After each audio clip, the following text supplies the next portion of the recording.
Bom, no estudo anterior, no ano passado, no estudo que a gente vinha vindo, nós trabalhamos para conseguir encerrar esse capítulo 4, que falava justamente da pluralidade das existências, ou seja, da reencarnação. Então Kardec gastou aí 55 questões do Livro dos Espíritos para trabalhar conosco sobre a ideia de pluralidade das existências, de diversas existências para o espírito, diversas encarnações, diversas experiências materiais, e diante dessas experiências, o que nós conseguiríamos extrair das experiências, baseado naquilo que os espíritos trouxeram para Kardec. Hoje, em especial, nós deveríamos falar de doutrina espírita, mas a nossa conversa, pelo menos na reflexão de hoje, o próprio Kardec diz: vamos trabalhar sem pensar nos espíritos? Vamos iniciar olhando pela ótica da razão, da lógica, e não daquilo que os espíritos nos trouxeram?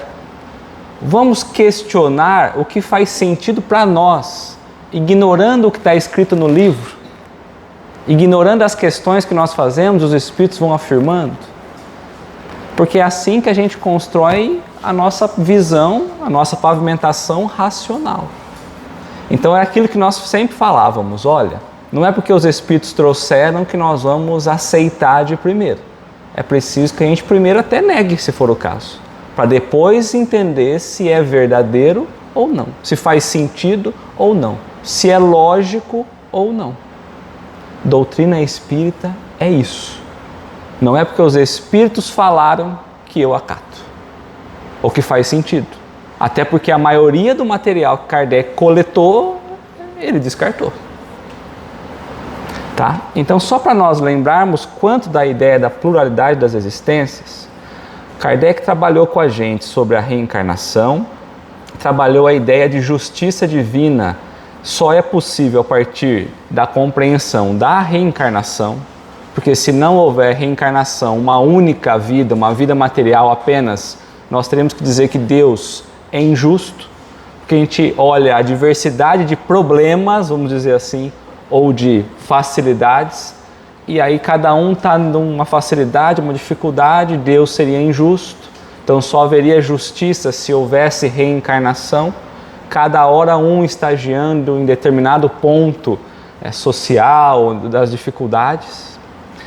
Depois, Kardec falou sobre encarnarmos em diferentes mundos, uma vez que nós já tínhamos trabalhado a ideia de progressão do espírito, ou seja, há diversos níveis espirituais, há grau 1, 2, 3, 4, 5, há diversos degraus que nós vamos subindo nesse olhar espiritual, ou seja, tem uns que estão mais acima, outros que estão mais abaixo. Se há espíritos em diferentes escalas, há também mundos próprios para cada tipo de espírito, para cada grau evolutivo daquele espírito. Então há mundo que está preparado para espíritos mais avançados do que nós, e há mundos que estão preparados para ensinar aos espíritos menos avançados do que nós. Aí ele trouxe a ideia das transmigrações progressivas, que nós vamos mudando então tanto de mundo quanto de estrutura física de acordo com a nossa evolução espiritual. Trouxe para nós uma visão sobre a ideia do futuro das crianças depois da morte, porque muitas vezes nós olhamos para a criança e nós nos impactamos com a idade física do corpo físico e ignoramos que ali há um espírito. Depois ele apresentou a ideia do sexo biológico como instrumento, inclusive, do próprio espírito de aprendizado, e que os espíritos em si não têm sexo, mas escolhem o corpo justamente para determinadas experiências que eles escolhem vivenciar.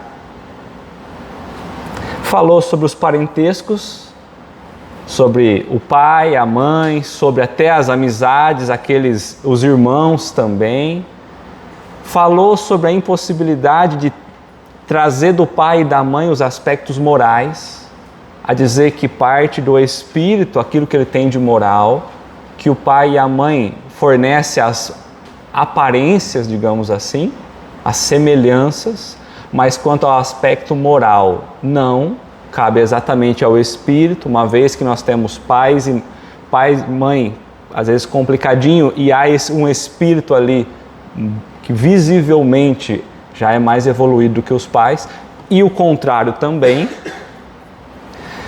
Falou das semelhanças físicas e falou, como nós terminamos no último encontro, sobre as ideias inatas, ideias que parece que já nascem com a gente. Então, quando nós olhamos conhecimentos que uns têm, outros não, mas que já trazem, que estão além apenas do conhecimento tradicional. Então, você vê grandes pessoas com grandes conhecimentos que já traz esse conhecimento inato nele.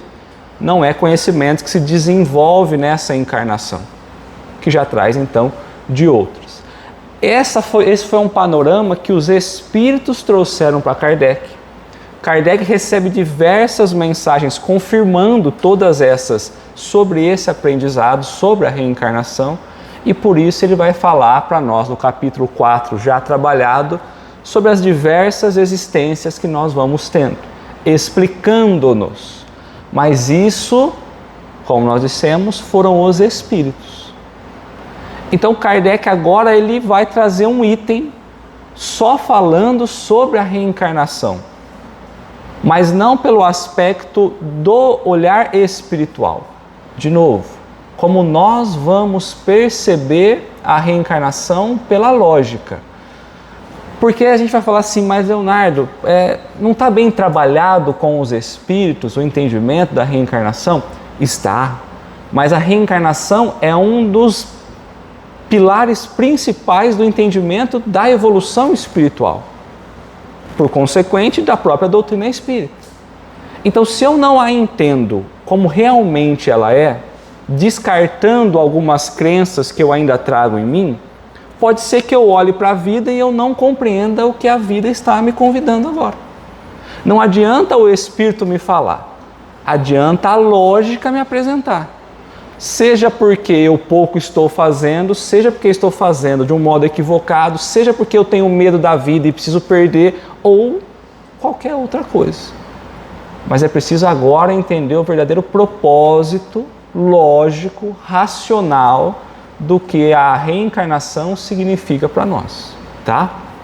Então, é um texto longo, Kardec não fez pergunta, diante de tudo que ele coletou dos espíritos, agora ele vai trazer a própria conclusão dele, e Kardec, como um pensador além do tempo, nós vamos ver a preciosidade, como ele vai nos colocando em xeque toda vez que a gente sai fora daquele ideal da lei divina, tá?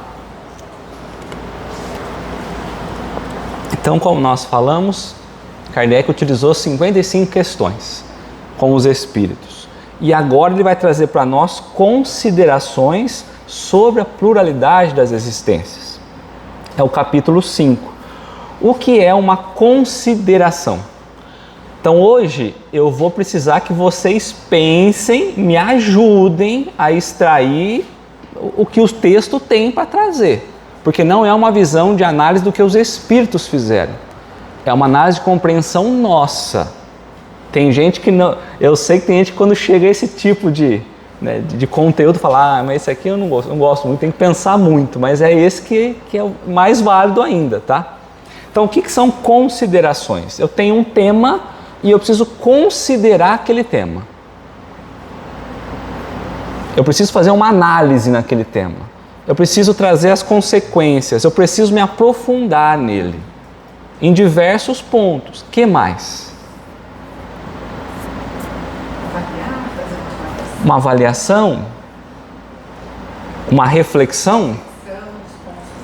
Pode pesquisar na internet? É mais ou menos isso que nós estamos querendo trazer. Quando ele traz a consideração para nós, é no ponto de não vamos ler simplesmente e acatar isso como uma verdade. Vamos analisar mais profundamente o que a gente extrai das considerações da pluralidade das existências, uma vez que é um tema principal na nossa evolução. Porque a maneira como nós vivemos está totalmente ligado à maneira como nós entendemos a reencarnação. A gente acha que não, mas é. Então vamos seguir. Antes de nós seguirmos, quando nós falamos do conhecimento de uma lei, da lei divina, é natural que a gente entenda que há diversas pessoas, como nós falamos, diversos níveis de entendimento. Então há pessoas que entendem um pouquinho mais sobre a lei divina, há aqueles que entendem um pouquinho menos, que têm compreensão maior ou menor. Então eu trouxe essa questão para nós iniciarmos refletindo já na questão.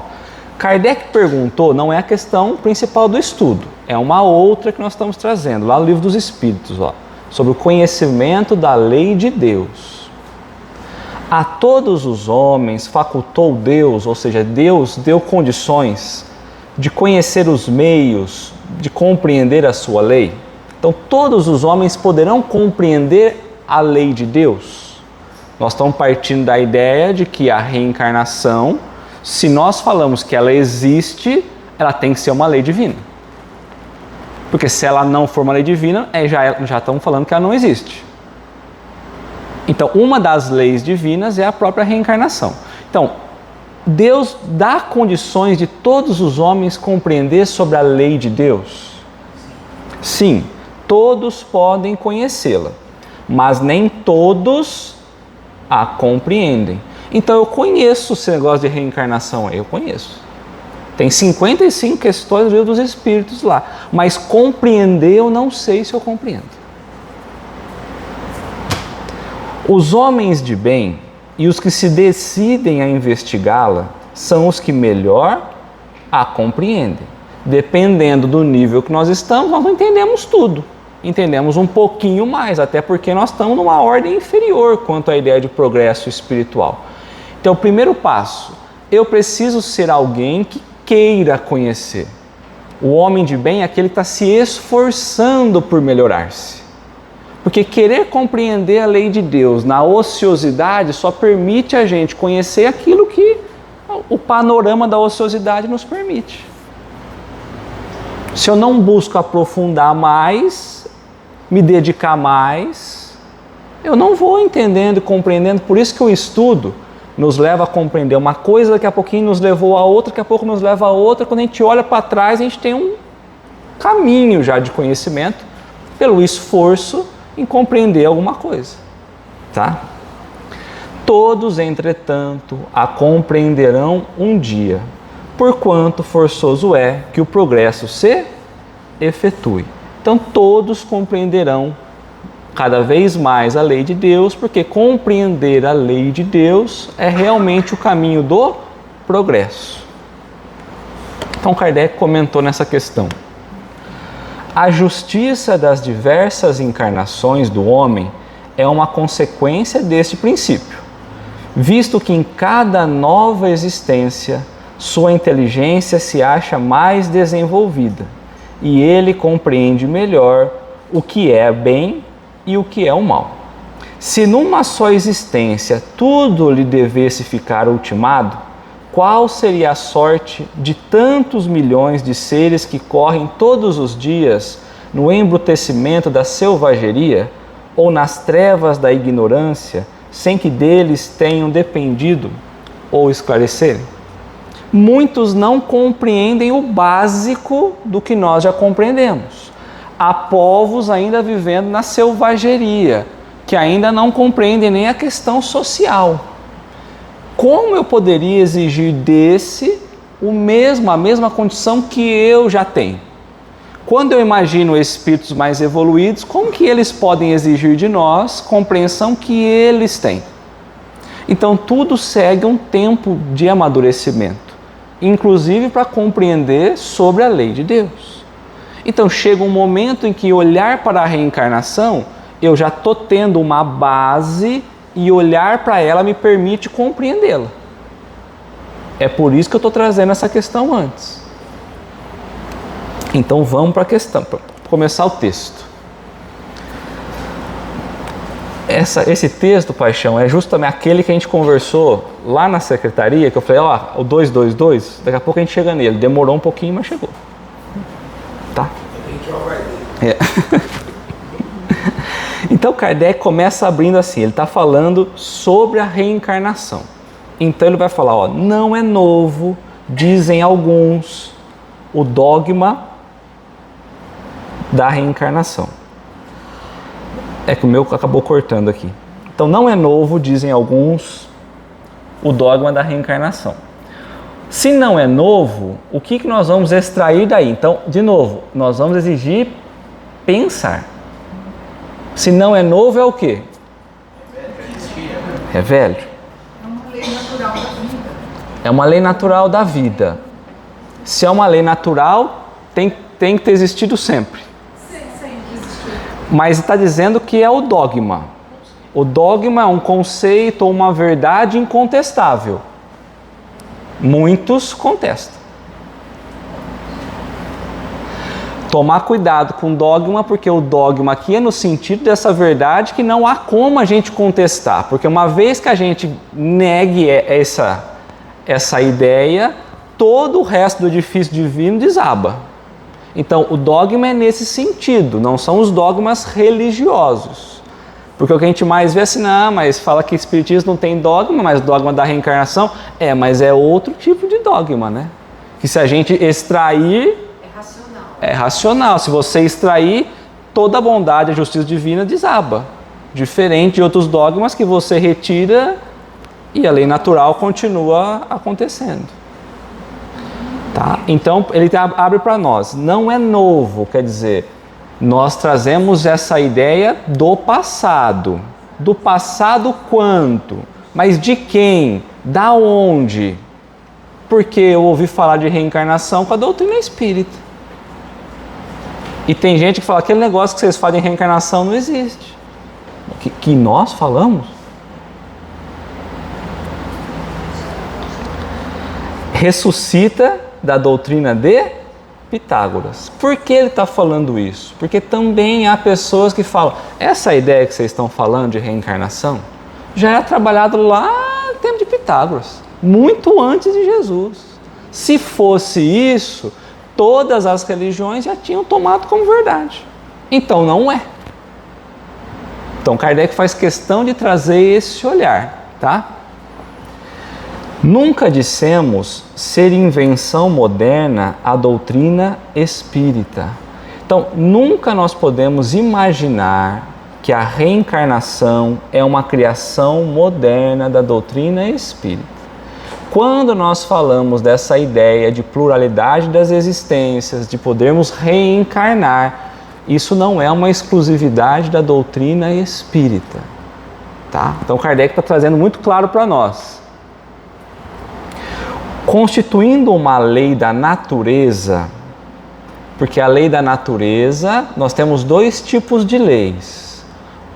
Então nós temos Deus no topo do edifício, depois nós temos matéria e nós temos espírito. Se nós temos princípio material, eu preciso ter leis materiais, para os princípios materiais. Se eu tenho espírito, eu preciso ter leis espirituais. Essas leis são leis naturais, porque elas estão para todos. A lei divina está para todos. Tá? Então, estou falando, constitui uma das leis da natureza. O Espiritismo há de ter existido desde a origem dos tempos e sempre nos reforçamos por demonstrar que dele se descobrem sinais na antiguidade mais remota. Então eu sempre uso a ideia da lei a bendita da lei da gravidade. Teve um determinado momento em que descobriram essa lei. Mas a gravidade não existia antes? Sim. O entendimento da lei tem uma data. Mas essa lei, a gravidade em si, ela sempre existiu. Aquilo que a doutrina espírita traz, da própria imortalidade da alma, da comunicabilidade com o plano espiritual, da reencarnação, isso sempre existiu. Agrupado, organizado, vem com a doutrina espírita. Quando codificado vem com a doutrina espírita.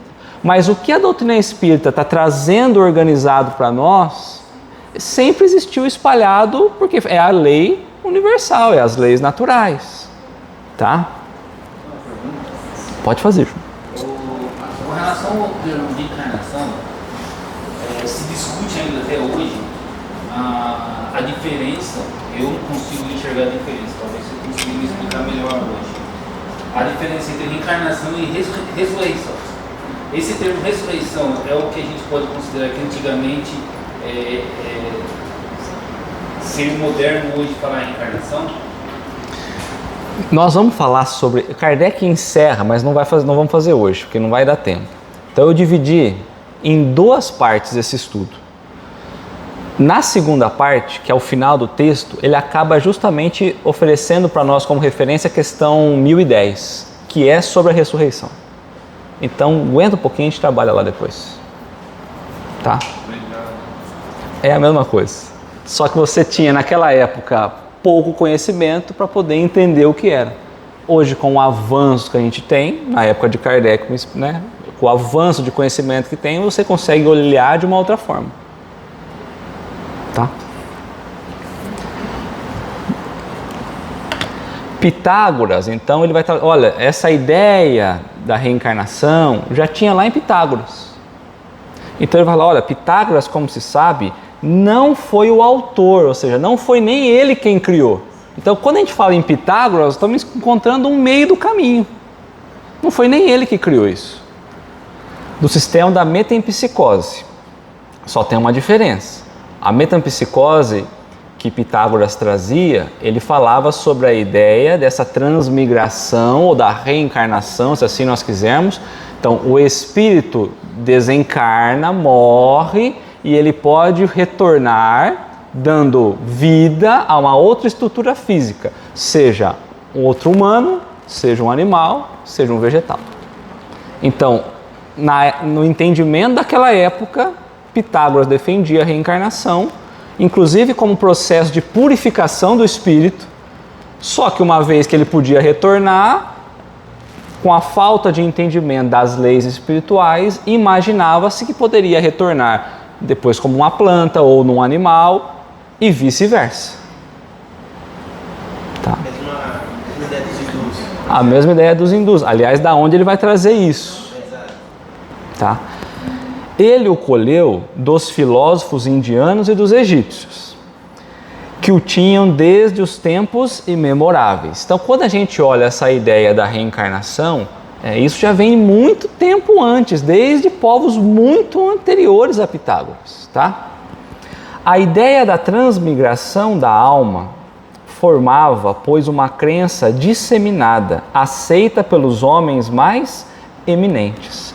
Quando nós olhamos a própria ideia de Platão, Platão também trazia essa ideia.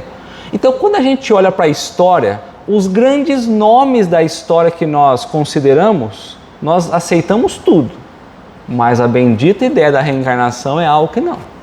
Os grandes pensadores do passado já traziam essa ideia. É isso que ele está trazendo aqui, tá?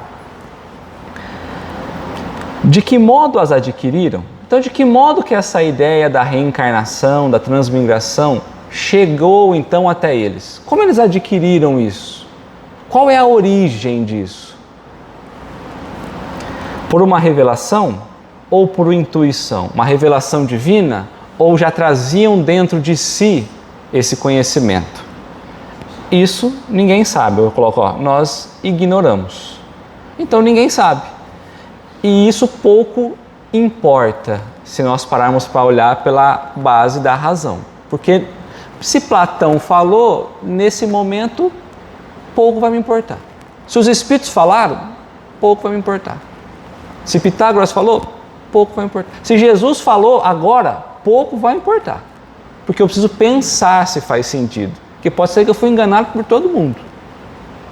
Tá? Seja, porém, como for, o que não padece dúvida é que uma ideia não atravessa séculos e séculos, nem consegue impor-se inteligências de escola se não contiver algo sério. Então, se não tiver algo muito bem fundamentado, essa ideia não pode vir, ainda que devagar sendo reconhecida, entendida, compreendida, essa ideia já teria morrido no passado, como outras tantas ideias morreram. Nós não ouvimos falar, por exemplo, da ideia do panteísmo, do todo universal. São ideias que não têm base fundamentada e, com o tempo, ela se dissolveu. Agora, como pode uma ideia de que desde o início do mundo, digamos assim, ela existe e até hoje ela se perpetua? Ah, mas não é a ideia da maioria. Tá tudo bem, não é a maioria que realmente despertou nesse conhecimento.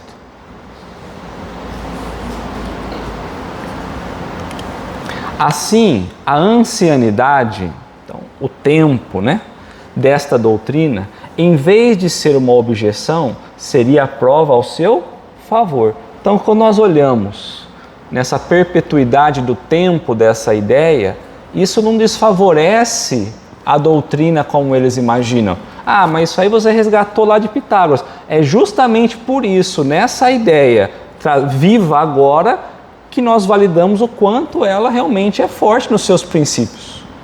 Porque até hoje não teve ninguém que conseguiu afirmar que ela era uma mentira. Esse é o ponto.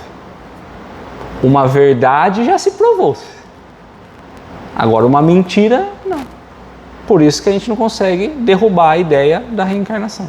Mas não, a premissa da reencarnação é uma verdade incontestável. A premissa da reencarnação é a justiça divina. Se eu não estiver enganado, você já trouxe isso na questão 171, se minha memória não estiver falando. 171. É isso? É isso aí. Exatamente. Quando a gente trabalha com a questão do dogma da própria reencarnação. É isso aí. Contudo, entre a metempsicose dos antigos e a moderna doutrina da reencarnação, a moderna doutrina é uma doutrina atual. Nós estamos falando da doutrina espírita aqui.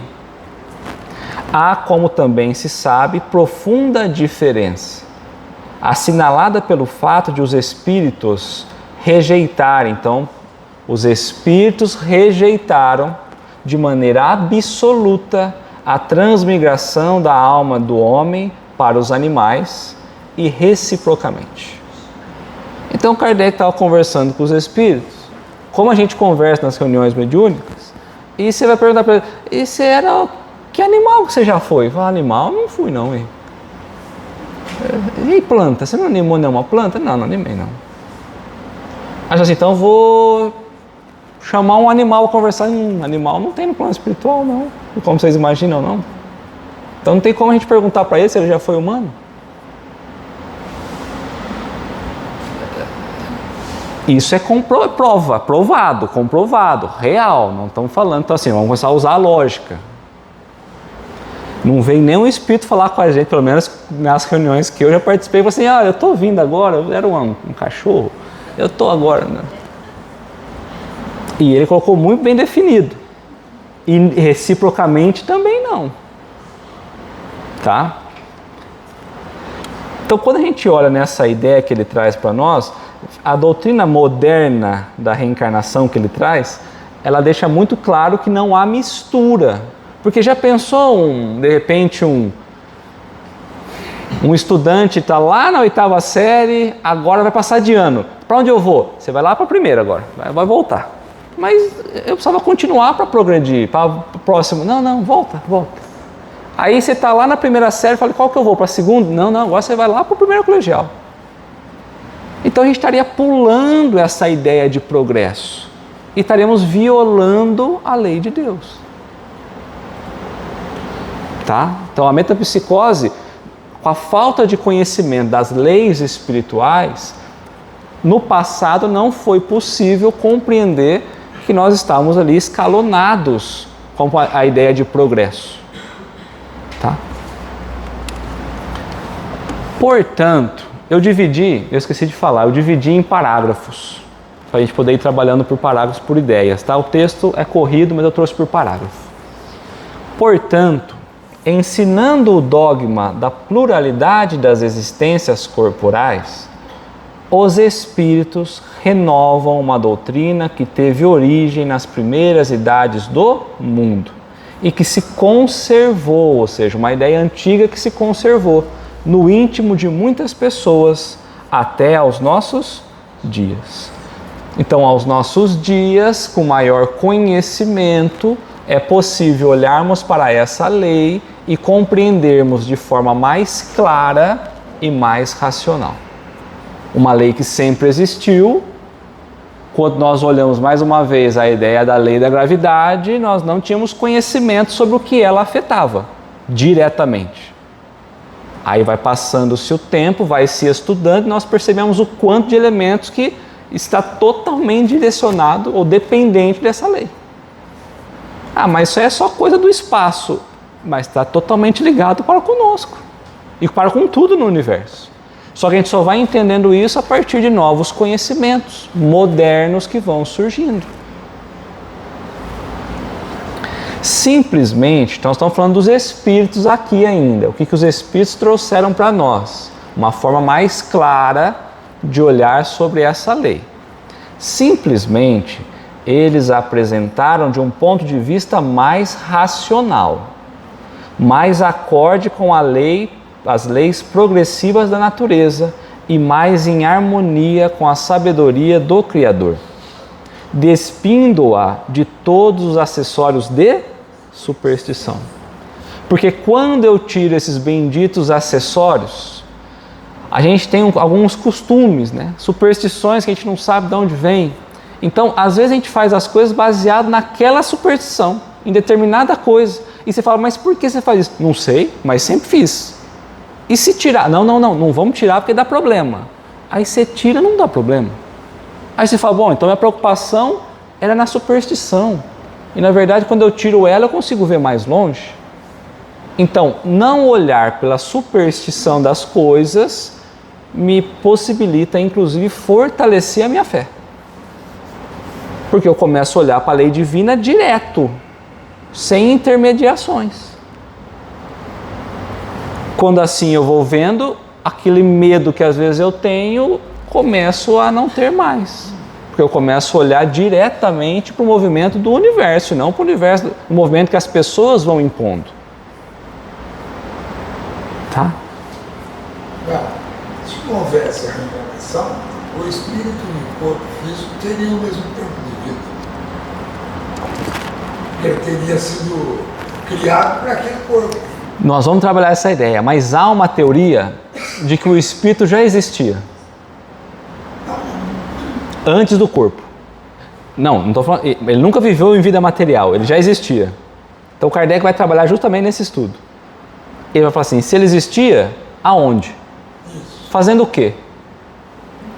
Aí a gente segue, nós não entramos na parte racional 100% ainda, ele vai trabalhar isso hoje, tá?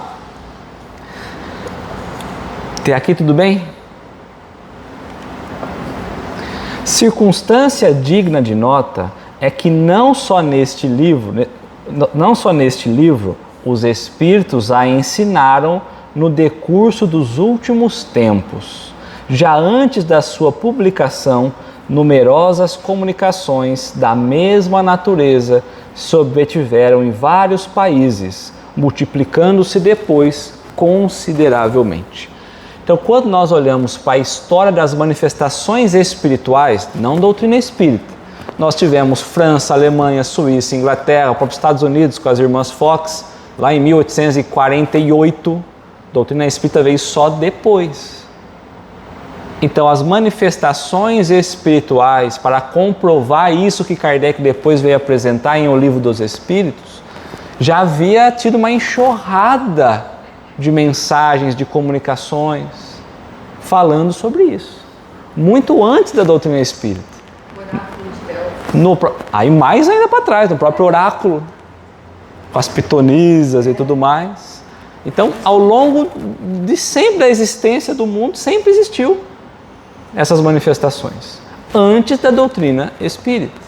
Então não está baseado nesse livro. Esse livro organizou, está bonitinho, de uma forma mais fácil, mais didática, mais clara, numa ideia mais moderna, tirando as superstições e trazendo só o olhar racional, com a contribuição dos espíritos. Talvez fosse aqui o caso de examinarmos por que os espíritos não parecem todos de acordo sobre esta questão. Mais tarde, porém, voltaremos a esse assunto. Então ele está falando, olha, a reencarnação talvez nem seria a preocupação que vocês deveriam estar. Porque isso aí é incontestável. Vocês deviam estar mais preocupados porque tem espíritos que dizem uma coisa, outros que dizem outra, que eles nem todos estão alinhados com a mesma ideia. Porque cada um está em um nível, e por estar cada um em um nível, há uma percepção, compreensão diferente. Então você vê como a gente às vezes se perde no meio e não se olha o fundo exatamente. Tá? Então vamos lá. Ó. Então aqui ele começa a falar para nós, ó, examinemos de outro ponto de vista essa matéria, esse conhecimento, e abstraindo de qualquer intervenção dos espíritos, deixemo-lo de lado por enquanto. Então agora tudo que nós aprendemos no livro dos espíritos, deixa de lado. Tudo que nós já ouvimos dentro da doutrina espírita, deixa de lado. A partir de agora tudo tem que caminhar num campo neutro. Agora é a dificuldade nossa espírita também. Porque a gente fala que quando das outras religiões traz as suas crenças, agora a gente tem que criar um campo neutro para poder pensar. Então, quando a gente vai trazer alguma coisa, não pode falar assim, então, mas aí, se eu reencarnar, se a lei de progresso... Não, aí é doutrina espírita. Calma, não está na doutrina espírita. Vamos alimentar o racional aqui. Porque senão a gente fica dogmatizado igual aos outros, né? Então, é aí o desafio nosso. Então, vamos deixar de lado, prévio, tudo que os espíritos trouxeram. Suponhamos que esta teoria nada tenha que ver com eles. Suponhamos mesmo que jamais se haja cogitado a existência de espíritos. Então, não tem espírito. A gente não comunica com espíritos. Não há intercâmbio espiritual. É a partir daí que nós vamos conversar, tá? Coloquemo-nos, então, momentaneamente num terreno neutro, admitindo o mesmo grau de probabilidade para ambas as hipóteses. Isso é, a da pluralidade e da unicidade das existências corporais. Vamos ouvir as duas teorias. Vamos colocar no meio e falar assim, eu não conheço nada de nada. Eu vou analisar a unicidade, uma única vida material, e a pluralidade. Em primeiro momento, Kardec trouxe a unicidade. E é ela que nós vamos trabalhar hoje. Uma única vida. E vejamos para que lado a razão e o nosso próprio interesse nos farão pender. Então, olha lá. Tem que alimentar a nossa razão e alimentar o nosso interesse. Só que tem um detalhe que ele não está falando aqui. Tem que estar alinhado com a bondade divina, com a justiça divina. Então a justiça divina é a base. Então, quando eu for trazer a ideia da unicidade, uma única vida material e diversas vidas materiais, eu prefiro qual? Se eu pudesse escolher, olha, Deus vai dar o play aqui, você pode escolher uma ou várias. O teu interesse é por qual? Por várias ou apenas uma? Lembrando que uma só, você vai para a condenação eterna se você não chegar ao nível máximo. Então tem que satisfazer o nosso interesse. Nessa aqui das várias, Deus vai falar assim, olha, você vai chegar, mas pode ser que demore mais. Teu interesse.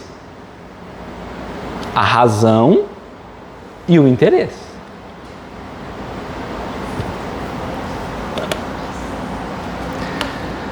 Certas pessoas repelem a ideia da reencarnação pelo só motivo de ela não o convir. Às vezes a vida está tão confortável. A gente passa uma vida às vezes sem muitas dificuldades. Às vezes dificuldades ela é inevitável, mas muitas dificuldades. E a gente pensa, fala, já pensou na próxima eu venho com um desafio desse tamanho? Eu acho que por interesse pessoal, acho que eu não vou querer não. E aí a gente começa a repelir certas ideias. Dizem que uma existência já lhes chega de sobra e que, portanto, não desejariam recomeçar outra semelhança. Então tem pessoas que olham para a vida está cansando tanto ela, né? Mas uma só já chega, né? A preguiça de uma nova... Então, não é comum isso, a gente conversar com outras pessoas, ela fala assim, não, pelo amor de Deus, essa vida aqui já está tão difícil, outra vida para quê? Porque a gente está olhando pelas dificuldades. A nossa imaturidade espiritual não está olhando pelas possibilidades. Então a gente olha para... Por isso que eu disse, compreender a reencarnação é olhar com alegria pela oportunidade presente e buscar extrair o máximo dela, porque eu estou compreendendo o que ela tem a me oferecer. Quando eu estou tentando fugir daquilo que essa vida está me trazendo, eu estou fugindo justamente da ideia da reencarnação. Eu não sei se eu realmente compreendi. Talvez eu estou vivendo ainda como se fosse uma só. Eu estou fugindo dos desafios, quando eu morrer acabou. Mas se você acredita na reencarnação, os problemas vão seguir. Então não é mais fácil já começar a liquidar agora? Senão daí que vai voltar mesmo, né? Mais certeza. Então, aí que é certeza, né? Bom, então alguns, né, dizem que uma existência só já chega, tá bom, já tá de sobra e que não deseja recomeçar. Eu lembro quando eu estava na escola, na aula, né? Nossa Senhora, bem que podia não ter mais aula, acabar já e não ter mais, né? Porque a gente não quer acabar, que a tortura a gente quer que acabe logo, né? A gente não compreende o quanto aquilo é positivo. De alguns, sabemos que saltam em fúria, ficam bravos, só com o pensar que tenham que voltar à Terra. Então muitos têm medo de ter que voltar à Terra. Se eu tiver que voltar, essa ideia de ter que pagar todos os meus pecados aqui, esse Deus punitivo e vingativo. Então muitos trazem a ideia que a reencarnação seria uma injustiça de Deus, inclusive. E tem medo da reencarnação. Inclusive muitos espíritas. Mas não é diferente? Eu vejo diferente. Porque é uma chance para você recuperar. Mas muitos não vê.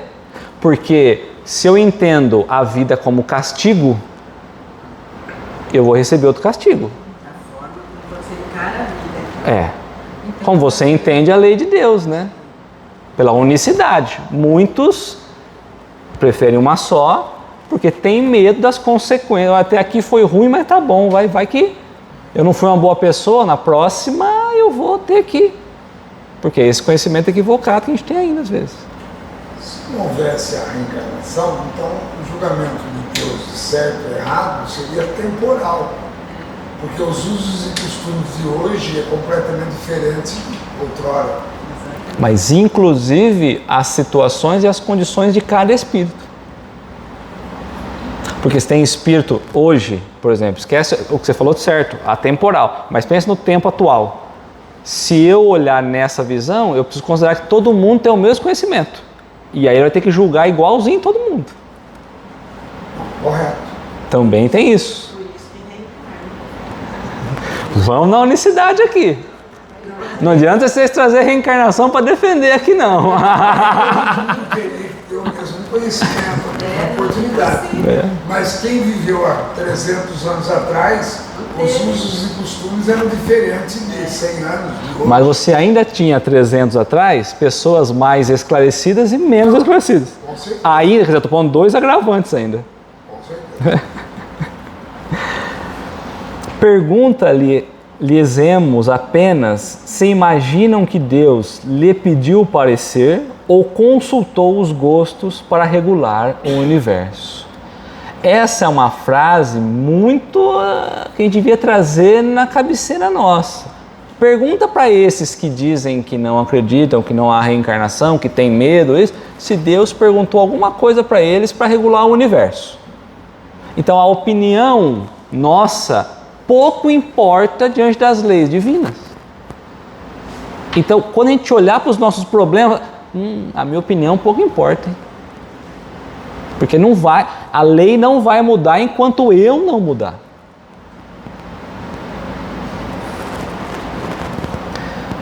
Uma de duas, ou a reencarnação existe, ou ela não existe. Nós só temos duas opções, não tem o meio do caminho. Ou ela existe, ou ela não existe. Se existe, nada importa que os contrarie. Terão que a sofrer, sem que para isso lhe peça a Deus permissão. Se ela existe, ela é lei natural, todos nós já estamos inseridos nela, não temos que lá se inscrever nela. Se ela não existe, ela não existe. Certo? Então não adianta reclamar da chuva, que ela está caindo, que ela vai continuar caindo.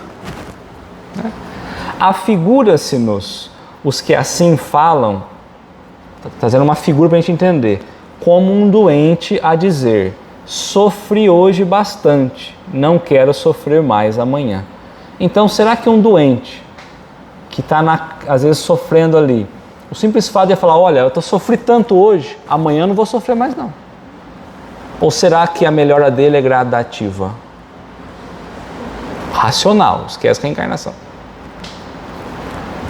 Qualquer que seja o seu mau humor, não terá por isso que sofrer menos no dia seguinte, nem nos que se sucedem, até que se ache curado. Ou seja, o sofrimento que ele está trazendo nesse exemplo aqui, ele só vai acontecer quando a correção acontecer.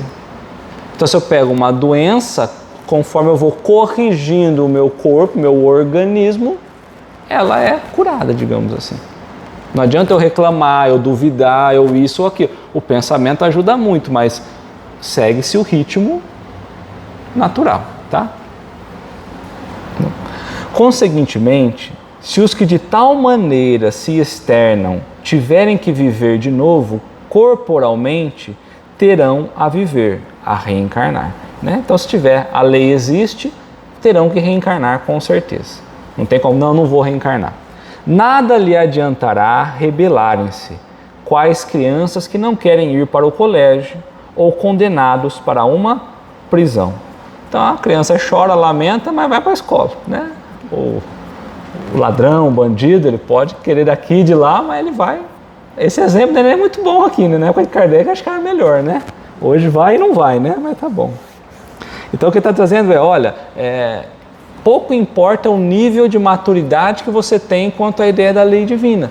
Você vai estar dentro dessa lei divina. Você não tem como escolher sim ou não. O problema é o modo como você está olhando para a lei divina. Passarão pelo que tem de passar. São demasiados pueris, ou seja, infantis, tolos, imaturos, semelhantes objeções para merecerem um exame mais sério. Diremos, todavia, aos que as formulam que se tranquilizem, que a doutrina espírita, no tocante à reencarnação, não é tão terrível como a julgam.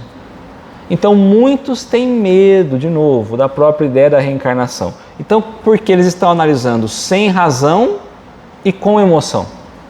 E a doutrina espírita é o convite racional para a gente olhar nisso. Então, muitas vezes o medo vem porque nós não conhecemos, porque nós ainda evitamos olhar para aquilo. Por isso o medo, né? Então, não é tão terrível quanto nós imaginamos. Que se a houvessem estudado a fundo, não se mostraria tão aterrorizados. Quantas coisas a gente tem medo, quantas coisas a gente acha que nós somos incapazes. Aí nós vamos estudar. Tudo bem, tem uns que estudam menos e já conseguem. Tem uns que precisam estudar mais, para compreender um tanto mais.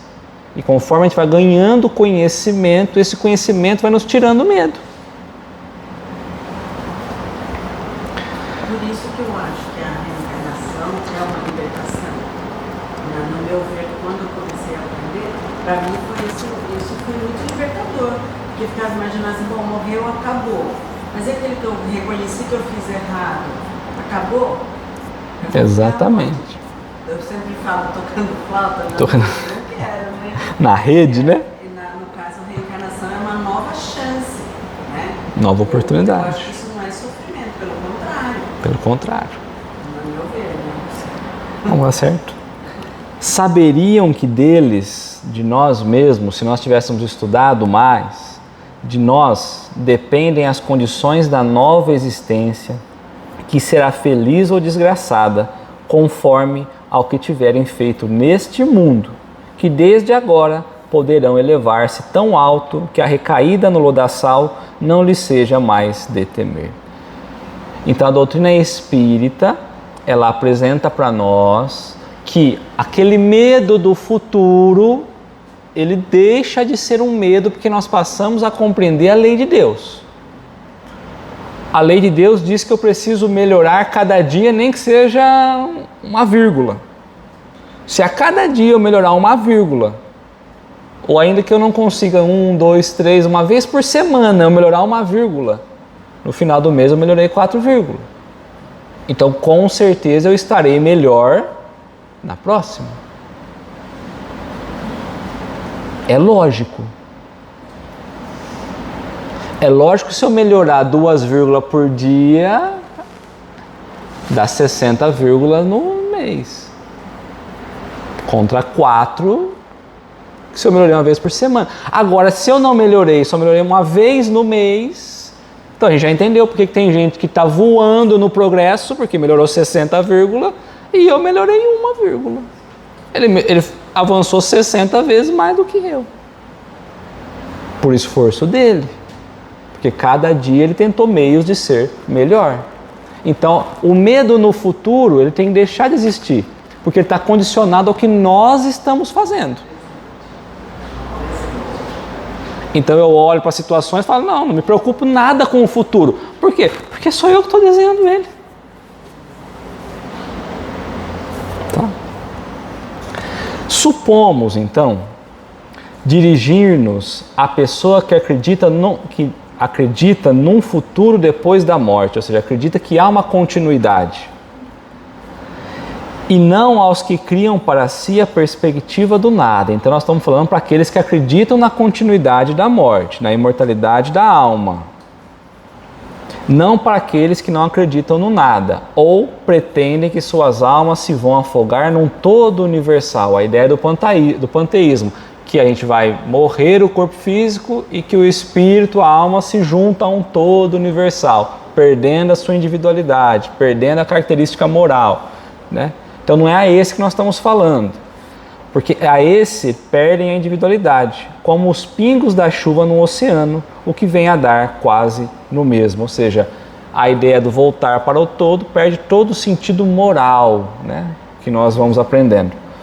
Ora, pois, se credes num futuro qualquer, não estamos falando qual é o futuro, é um futuro qualquer, não é o nada, haverá alguma coisa no futuro, certo não admitis que ele seja idêntico para todos, porquanto de outro modo, qual a utilidade do bem?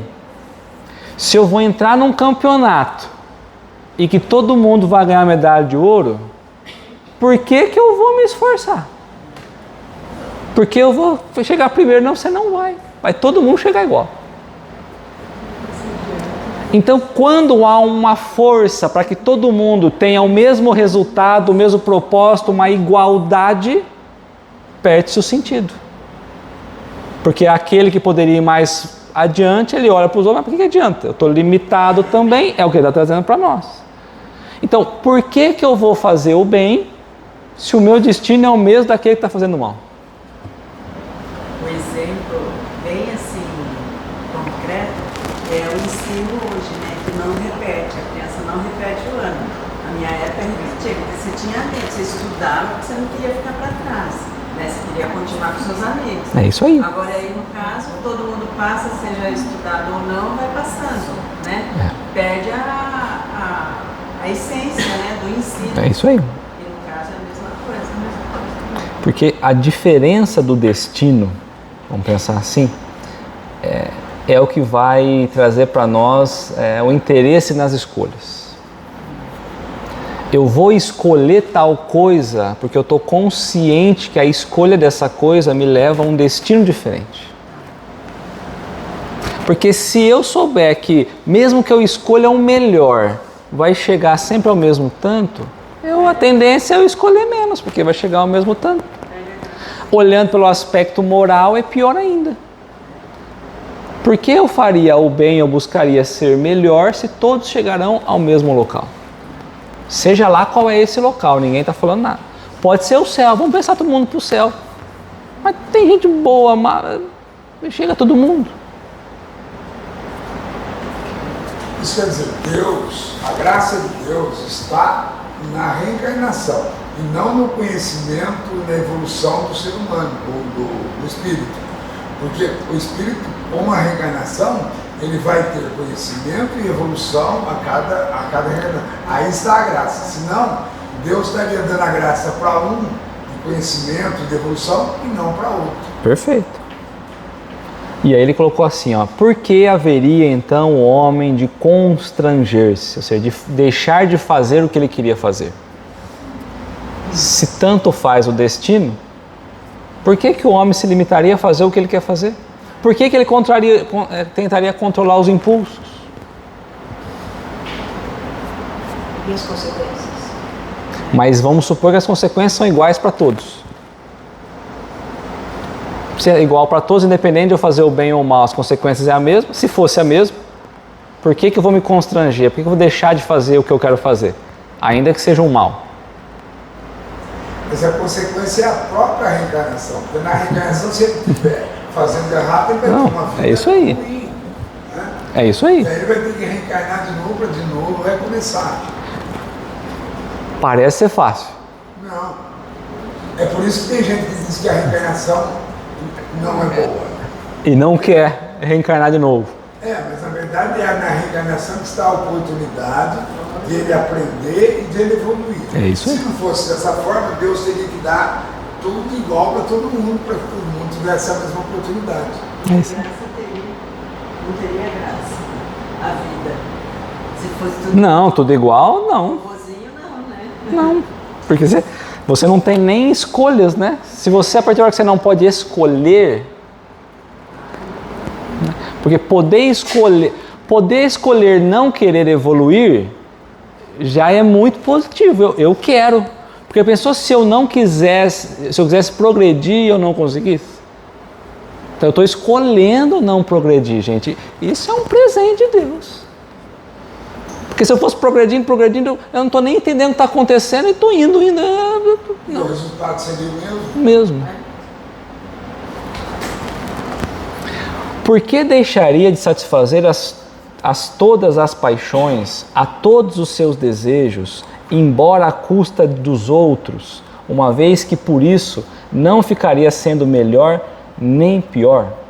Então, imaginar essa igualdade futura, né? Na verdade, aumentaria ainda mais a ideia do egoísmo, né? O que adianta eu querer dar para o outro, ajudar o outro, né? Se não muda nada?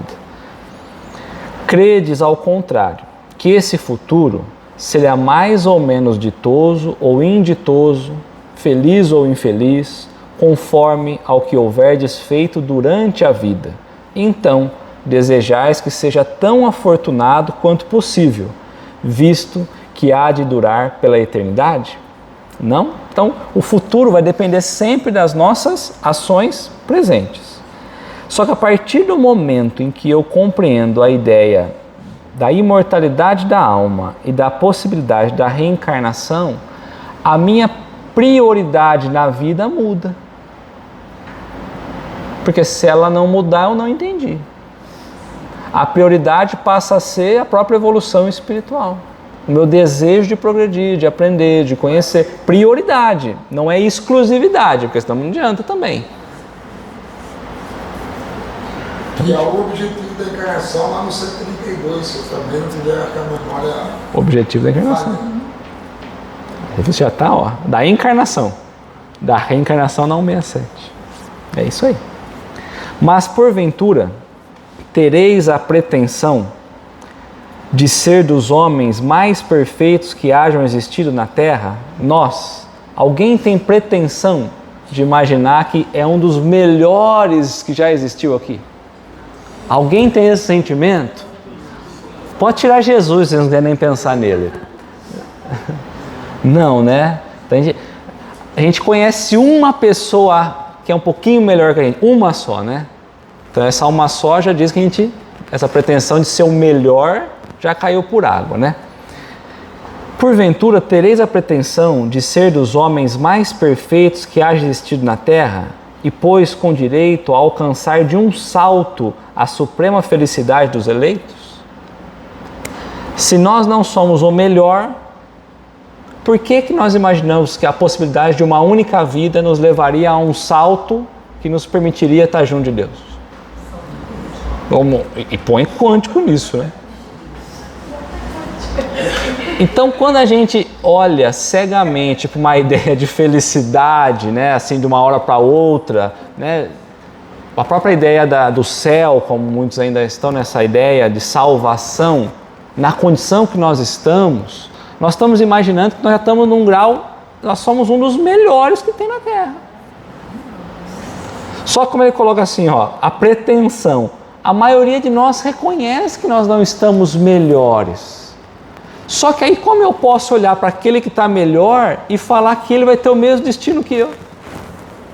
Todo o esforço que ele está fazendo é problema dele, eu vou chegar junto dele. Então, olha como eu estou sendo infantil de achar que eu vou ter a salvação, sendo que tem uma pessoa se dedicando 300 vezes mais no bem, mas eu tenho certeza que eu vou ser salvo. Ou seja, o meu destino é o mesmo daquele outro que está se esforçando 300 vezes mais do que eu. Sem contar sobre o enganado no livro de Gênesis, que fala sobre as doenças letais. Tem. Por que um tem e o outro não? Se a igualdade seria para todos, onde é que está? É que nós estamos falando do fim, né? Não, ainda não da reencarnação. Né? Então, quando a gente olha para a ideia de salvação, que há um grupo já eleito para a salvação, nós temos que entender que esse grupo teria que estar ao máximo de evolução possível em relação aos outros. Inclusive, tem que olhar para mim e falar, Leonardo vai descartando todo mundo. Porque o pessoal espírita lá é tudo ruim. Não vai ser ninguém salvo. Tudo condenado. É vocês, viu? Eu também.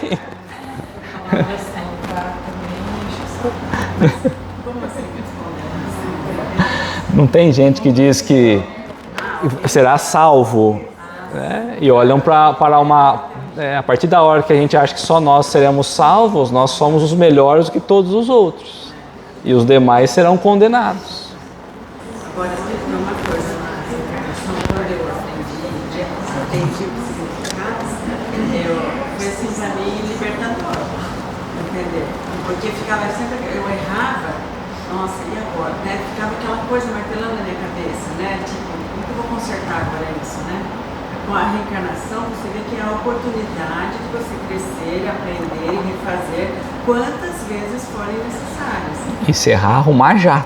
Até nessa já. Até, com certeza. Mas sempre tem aquela expectativa que você pode, né? Tipo assim, sei lá, vou chutar uma coisa bem esquisita. Briguei com a minha mãe e no fim, naquele dia seguinte, a minha mãe acabou falecendo. Eu não tive como pedir desculpas. Essa culpa vai ser carregada. Muitos vão carregar. Né?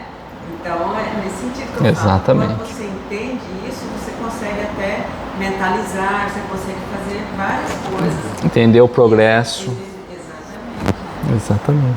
Então, eu acho que é libertador. Eu não tenho medo da reencarnação. Pelo contrário, eu acho que ela vai ajudar. É ela que motiva a gente a sermos melhores. Não é? Eu enxergo assim. É isso aí. Admitis então que há homens de valor maior do que o vosso, que tem mais valor moral do que nós, e com direito a um lugar melhor, sem daí resultar que vos cometeis entre os reprobos, ou seja, os condenados. Então nós temos que reconhecer que há pessoas melhores do que nós. e que nós não somos os condenados, certo? Então, se há pessoas melhores, existe aí, né, os níveis, não está todo mundo igual. Pois bem, colocai-vos mentalmente, então olha a proposta, o convite de Kardec. Colocai-vos mentalmente por um instante nesta situação intermediária que será a vossa, como acabastes de reconhecer. Qual é a posição que ele fala para nós aqui? Tem pessoas melhores moralmente do que nós e tem pessoas piores. Vocês também conhecem pessoas piores do que vocês? Também. Então vamos dizer que a gente está no meio desse caminho? Não precisa falar onde, mas estamos no meio entre essas duas aí? É o que ele está falando para nós. Imaginais que alguém vos venha dizer: sofreis, não sois tão feliz quanto poderíeis ser, ao passo que diante de vós estão seres que gozam de completa ventura. Então imagina que há uma desigualdade futura, que há criaturas vivendo condições muito mais felizes do que nós, que irão viver em condições melhores do que nós, futuramente. Quereis mudar na deles a vossa posição? Se há uma condição feliz melhor do que a nossa, nós queremos mudar? Alguém não quer? Tá bom aqui. Quer, mas então a responsabilidade é que não quer, né? Então, quereis mudar na deles a vossa posição? Certamente. Respondereis que devemos fazer então? Então, se nós queremos mudar de posição, se a gente quer viver um estado mais feliz, o que nós temos que fazer? A resposta deles é assim, né? De Kardec, quase nada. A vírgula que eu falei é o quase nada. Bem pouco esforço, se a gente quiser pensar. Porque hoje, teve alguma situação no dia que a gente poderia falar assim: olha, eu fui bem, mas se eu tivesse feito assim, eu teria ido melhor. Ah, nem maltratei ninguém, mas se eu tivesse tratado de outra forma, eu teria ganhado uma vírgula a mais no dia de hoje. Tem, né? Então, Kardec falando: olha, quase nada. Agora, diante dos grandes erros que nós vamos fazendo, o que nós temos que fazer? Aí Kardec falou de novo: quase nada. Recomeçar o trabalho mal executado e executá-lo melhor. Só isso. Então, hoje eu podia ter feito uma coisinha diferente, amanhã eu vou fazer. É muito simples. A gente não consegue fazer, mas é simples. Por isso que os Espíritos dizem: com pouco esforço, o que nos falta é vontade. Não é muita coisa. Às vezes é deixar de fazer. Porque um mal que a gente está acostumado, deixa de fazer um vício, deixa de fazer. Né? Não, porque não vai, né? Hesitareis em aceitar, ainda que ao preço de muitas existências de provações, ou seja, não vale o esforço, porque se eu me esforçar um pouquinho, eu vou evitar, provações piores depois. Só um pouquinho, eu vou mudar a rota. A hora que eu mudar um pouquinho essa rota, o futuro é bem melhor. E por que a gente não faz? Façamos outra comparação mais prosaica, um pouco mais figurada. Imaginemos que há um homem que, sem ter chegado à miséria extrema, não chegou à miséria extrema, sofre, no entanto, privações, passa dificuldades, mas não miséria extrema, por escassez de recursos, e alguém viesse dizer a ele: aqui está uma riqueza imensa de que podes gozar. Para isso, só é necessário que trabalhe arduamente durante 1 minuto. Ele ia ou não ia? É 1 minuto só. É um pequenininho de esforço, né? Ainda que fosse ele o mais preguiçoso da terra, que sem hesitar diria, trabalharei 1 minuto, 2 minutos, 1 hora, 1 dia, se for preciso. Para todo esse recurso, eu trabalho 1 dia. O mais preguiçoso falaria isso. É o que Kardec está dizendo, não sou eu. Que importa isso, ou seja, esse pequeno tempo, desde que me leve a acabar meus dias na fartura? Nós estamos falando de fartura espiritual, é lógico. Mas se nós fizermos apenas 1 minuto, um pouquinho, na certeza que nós vamos alcançando uma condição espiritual, uma fartura espiritual. Ora, que é a duração da vida corpórea em confronto com a eternidade? Quanto tempo nós vamos viver daqui para frente, hein? Até o espírito acabar. Deus criou o espírito. Quando ele acaba? Nunca, né? Então é nunca. Quanto antes eu tiver uma condição melhor, melhor, né? Mais tempo aí, né? Então, a duração da vida corpórea em confronto com a eternidade, menos de 1 minuto, menos de 1 segundo. Quando a gente olha em outros mundos, o tempo passa diferente, porque o tempo é uma condição nossa, a percepção das coisas. Então, quando olhando pela eternidade, o que parece aqui 100 anos para nós é 1 segundo, é um esforço insignificante na rota do espírito.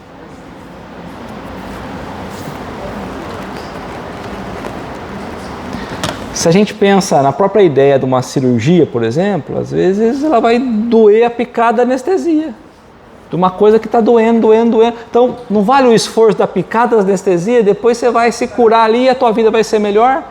Poxa, vale a pena. Não vale a pena um pouquinho a dor depois? Vale a pena. E às vezes a gente fica protelando e não vamos resolvendo e vai indo. A vida também é assim. Então ele vai trazer agora nesse parágrafo para nós 2 ideias de justiça, para a gente olhar a questão da justiça. Temos visto algumas pessoas raciocinarem deste modo. Não é possível que Deus, soberanamente bom como é, imponha ao homem a obrigação de recomeçar uma série de misérias e tribulações. Então há pessoas que acham que a encarnação é justamente um castigo divino. Não é possível que Deus vai me obrigar a viver isso aí de novo. Acharão porventura essas pessoas que há mais bondade em condenar Deus o homem a sofrer perpetuamente por meio de alguns momentos de erro do que em lhe facultar meio de reparar as suas faltas? Será que Deus é mais bondoso condenando eternamente por algum erro? Ou Deus é mais bondoso dando diversas oportunidades de reparação, que é o que a Márcia trouxe, o Paixão falou. Qual Deus é melhor na nossa visão? O que se você errou, condenou? Quem aqui está garantido para o céu porque nunca errou? Errou, condenou. Ou aquele que dá diversas oportunidades a gente progredir? Qual Deus eu escolho? Por interesse pessoal, eu prefiro Deus das diversas encarnações. Porque se fosse diferente, teria que ser condições iguais. Isso não existe. Não existe. Todo mundo teria que ter a mesma altura, por exemplo, senão não conseguiria ter um escada. É isso aí. Então traz 2 condições claras para nós de justiça pensando na ideia de Deus, né? 2 industriais contrataram 2 operários, cada um dos quais podia aspirar a se tornar sócio do respectivo patrão. Contratou-se 2, se eles fossem bem, eles poderiam se tornar sócios, poderiam trabalhar juntos, ter os mesmos reconhecimentos. Vamos pensar assim. Então, os 2 contratados tinham chances reais de progredir e avançar. Aconteceu que esses 2 operários, certa vez, empregaram muito mal o seu dia, usaram mal o dia, merecendo ambos ser despedidos. Então, eles fizeram alguma coisa muito ruim lá. E ambos poderiam ser despedidos, mereciam ser despedidos. Aí então ele traz, um dos industriais, não obstante as súplicas do operário, o mandou embora, e esse, não tendo achado mais trabalho, acabou por morrer na miséria. Então, teve um que errou, ele foi condenado, ele foi demitido, perdeu a oportunidade de reajustar, de reaprender, e ele não teve mais oportunidade de ser recontratado. Acabou na miséria espiritual. O outro disse ao seu então: perdestes um dia, deves-me por isso uma compensação. Executastes mal o teu trabalho, ficastes a me dever uma reparação. Consinto que o recomeces. Tá bom, eu entendi que você errou, você está me devendo um dia de trabalho, e eu espero que você comece novamente para corrigir o que você fez. Aquilo que nós combinamos está em pé, desde que você corrija e se ajuste e mostre que você não vai errar novamente. Trata de executá-lo bem, que te conservarei ao seu serviço e poderás continuar aspirando à posição superior que te prometi. Faça bem o seu serviço, faça bem as vírgulas do dia, busque a cada dia empregar bem o seu tempo.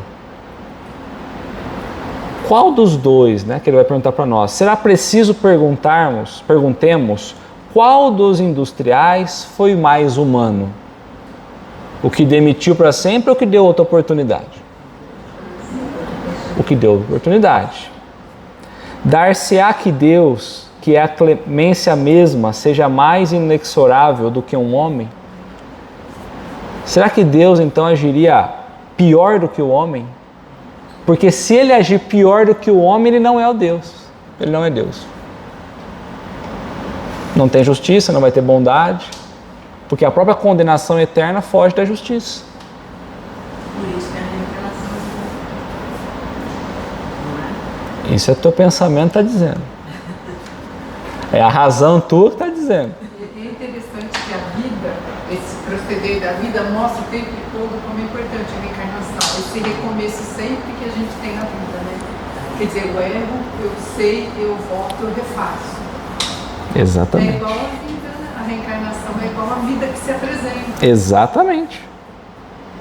Esse refazer sempre, né? Até acertar. A cada dia. A cada novo nascer do sol. Isso é a reencarnação. Então a gente reencarna sempre. Exatamente. Alguma coisa de pungente há na ideia de que a nossa sorte fique para sempre decidida por efeito de alguns anos de provações. A ideia de condenação eterna, se a gente for parar a pensar, ela foge um pouco dessa ideia, desse senso comum, dessa lógica. Quando a gente passa a olhar realmente a vida, a oportunidade, como nós humanos agimos, reagimos e tudo mais, quando eu olho para Deus, essa ideia de condenação eterna está fora, não tem nem como a gente pensar nisso. Está fora de moda, porque a gente já começou a ter uma compreensão diferente das coisas. Nós não imaginamos mais um Deus vingativo, punitivo, como era preciso nos tempos passados. Nem interferindo diretamente na vida humana. Ainda quando de nós não tenha dependido o atingirmos a perfeição. Ao passo que eminentemente consoladora é a ideia oposta, que nos permite a esperança. Às vezes, aquele operário, ele errou porque não tinha conhecimento ainda. Ele empregou mal o tempo, mas ele não tinha conhecimento. Foi 2 contratados, pode ser que o outro já tinha conhecimento. E às vezes a gente condenou, imaginar Deus condenando aquele que sabe menos do que o outro. Mas ele errou porque ele não tinha conhecimento ainda. Justamente porque cada um está num nível de conhecimento diferente do outro, de progresso espiritual do que o outro. Por isso tem que refazer. Nova oportunidade para refazer e aprender. Assim, sem nos pronunciarmos pró ou contra a pluralidade das existências, sem preferirmos uma hipótese à outra, declaramos que, se aos homens fosse dado escolher, ninguém quereria o julgamento sem apelação. Então ele não está defendendo aqui a ideia, ele fala, olha, eu estou num campo neutro ainda. É nós que fomos inserindo toda hora, apostando na reencarnação. Kardec foi isento aqui, nós é que fomos trazendo. Então ele fala, olha, eu não quero nem pronunciar como contra nem como pró. Mas se eu tivesse que imaginar aqui, o que eu gostaria de ter para mim? Nova chance ou uma condenação eterna? Né? É o que ele está trazendo, né? Até porque quando a gente olha num nível... Imagina alguém está sendo injustiçado, só de pensar que ele não teve uma chance de se defender, a gente já fica revoltado. Não, pelo menos se defender, ele tem que ter a oportunidade. Né? Então, imagina isso quanto ao nível divino, né? Diz um filósofo que se Deus não existisse, seria necessário inventá-lo para a felicidade do gênero humano. Então quem trouxe isso foi Voltaire, tá? Ele vai defendendo a ideia de trazer Deus, porque sem a ideia de Deus, o homem realmente não busca meios de se melhorar. Outro tanto se pode dizer sobre a pluralidade das existências. Muitas outras coisas se poderia dizer sobre a pluralidade, tanto a favor quanto contra. Mas conforme atrás ponderamos, Deus não nos pede permissão e nem consulta os nossos gostos. Ou isso é, ou não é. Ou seja, é uma realidade ou não é uma realidade. Vejamos de que lado estão as probabilidades e encaremos de outro ponto de vista o assunto unicamente como estudo filosófico, sempre abstraindo do ensinamento dos Espíritos. Aqui ele vai trazer um novo olhar filosófico. Eu acho que a gente pode parar por aqui, porque vai longe e a gente vai parar no meio. Então aqui ele vai falar, olha, a partir daqui nós podemos começar a olhar com uma visão filosófica. Nós não vamos trazer ainda ensinamento dos Espíritos. Tá? Então vamos parar por aqui, é melhor, por enquanto. Tá?